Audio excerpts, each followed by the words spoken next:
Live from the world's capital markets, here are the latest financial headlines brought to you by News Factory. Hello and welcome to Friday's Daily Financial Report. The dollar fell 0.4% against the yen in the last trading session. The ultimate oscillator is giving a negative signal. The Bitcoin-dollar pair fell 0.3% in the last session, after gaining as much as 1% during the session.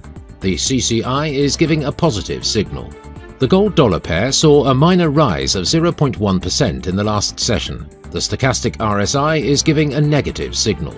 The last session saw the oil gain 0.5% against the dollar. The ROC's positive signal contradicts our overall technical analysis. And now let's hear what our chief analyst picked up for us today.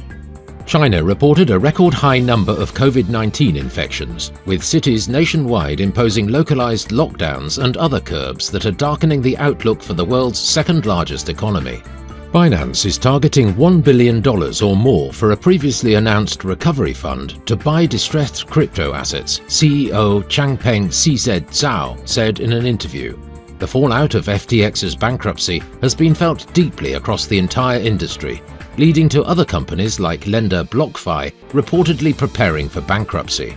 The Bank of Japan will begin preparations to conduct a pilot experiment with private financial institutions next year towards issuing a digital yen, a source familiar with the matter said. Those were today's major economic events, and now moving on to world financial headlines. Germany's GfK Consumer Confidence Survey will be released at 0700 hours GMT. Germany's gross domestic product at 0700 hours GMT, the French consumer confidence at 0745 GMT.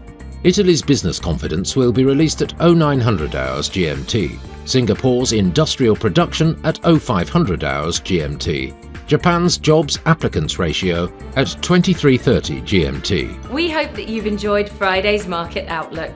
On behalf of all of us here, we wish you a productive trading day.